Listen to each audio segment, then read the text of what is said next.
एक खातून ने अपने शौहर से कहा कि आप मुझे कुछ भी नहीं देते, मेरी कोई ख्वाहिश पूरी नहीं करते हैं।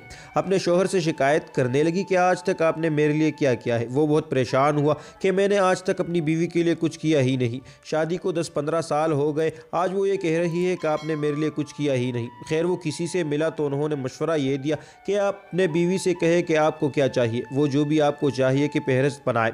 उसकी बीवी ने लिस्ट बनाना शुरू की कि मुझे क्या क्या चाहिए। 8-10 चीज़ें उसने लिख दी, जबकि उसको पता था कि मेरे शोहर की आमदनी इतनी ज़्यादा नहीं है, फिर भी उसने लिख दी कि मुझे ये चीज़ें चाहिए। उसने कहा अच्छा इसके अलावा भी कुछ चाहिए?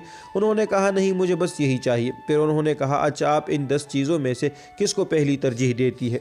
उन्होंने कहा कि पहली चीज़ मुझे घर में वॉशिंग मशीन चाहिए, मैं हाथ से कपड़े नहीं धो सकती। उन्होंने कहा ठीक है हम वॉशिंग मशीन लेंगे। और क्या चाहिए? मुझे माइक्रोवेव चाहिए, मेरे लिए खाना गर्म करना बहुत मुश्किल है। अच्छा लिख लिया, 1 2 3 ये चाहिए। उन्होंने कहा ठीक है मेरा वादा है कि आपके लिए ये चीज़ें लाऊंगा, आपको तो और कुछ नहीं चाहिए। नहीं। अब कुछ वक्त गुजरा, उसने अपनी बीवी को वक्त कम देना शुरू कर दिया। उसकी बीवी की तरफ तवज्जो कम होना शुरू हो गई।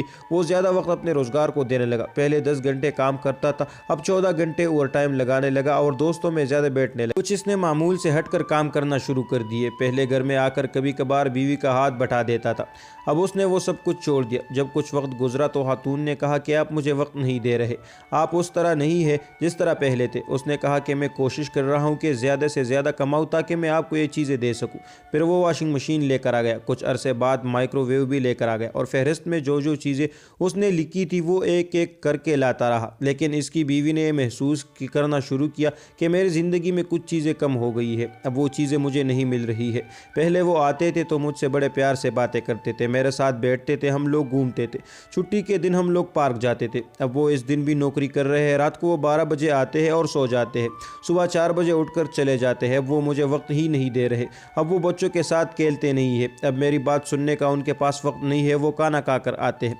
अब उसको लगा कि ये तो मेरी ज़िंदगी में बहुत बड़ा खिला आ गया, मेरे पास सब कुछ है लेकिन मेरा शोहर मेरे पास नहीं है। उसने दोबारा एक फहरिस्त बनाई कि मुझे आपका वक्त चाहिए, मुझे आपकी मोहब्बत चाहिए, आप मुझे फ़ोन किया करें वगैरह वगैरह। तो बाज़ औक़ात ऐसा होता है कि हम लोगों को पता नहीं होता कि जो कुछ हम लोगों को मिल रहा है वो क्या क्या है। जब वो छिनने लगता है तब हमें उस चीज़ का एहसास होता है।